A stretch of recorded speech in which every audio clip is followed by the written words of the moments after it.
Alright, this next video, brought to you by Mike's Miniature Son, is just an overview of what I've kind of done on the clutch and what you should see if you're trying to either put a new disc into a Milano or a GTV6 clutch assembly, or try to reuse a disc maybe with more material so you can get more life out of the clutch.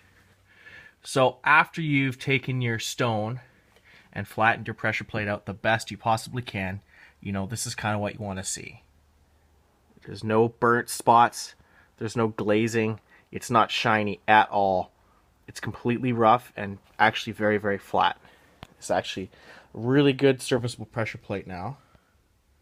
If it would focus, it'd be nice. All cleaned up in the solvent tank, and then after it's come out of the solvent tank, hit with brake parts cleaner or gun wash or whatever so that it's perfectly oil free. Your disc should be absolutely glaze free, so in other words there's no shiny spots anywhere on that surface. Ideally you want to have a disc that's as new as possible. It's not exactly easy to replace the clutch on these cars.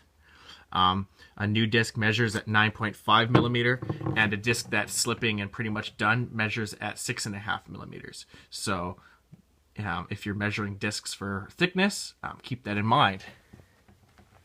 Your flywheel assembly here, again, same deal, completely roughened up. That's actually very, very flat for the most part. There was quite a few burnt spots actually in this flywheel. I took them all out with sandpaper and, you know, the knife stone method I showed you earlier in the video. I took the center hub out. When you're reassembling that, you know, of course you want to mark the position too, just in case that's crucial as well. Reassemble those with locking compound, please, on those bolts. You know, they might not come out, but they also might. I think the torque spec is 20-ish foot-pounds in the manual. The bearing needs to be in good shape if you're going to reuse it. It's just a little needle roller. I've repacked that with really good moly grease. So yeah, that's what you should see if you're going to reassemble a clutch using used components and perhaps a new disc or maybe a reline disc. The next issue, of course, is the release bearing. And I kind of got brave here, and I've decided to pull one apart to see if I could repack it. And look, it turns out I can. So getting these off the pressure plate, bit of a pain. There's this little locking ring you can remove. Once you got the locking ring, that comes off, that little Bellevue washer comes off, and then the whole thing just pulls right off, as you see here, from the pressure plate. Well, great. Well, I got a little bit braver here, and it turns out, you know, I can quickly throw that on there. There's a little locking washer that allows you to actually pull that apart.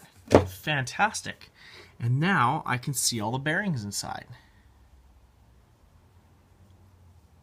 So what that means now for me is I'm going to wash all the crap out, all the crap grease, and there's a lot of grit in there. You can feel it. It's pretty gritty. I'm going to wash all the grit and bad grease out of there. I'm going to repack that with a really high quality, high speed, high temperature grease. Slam that back together.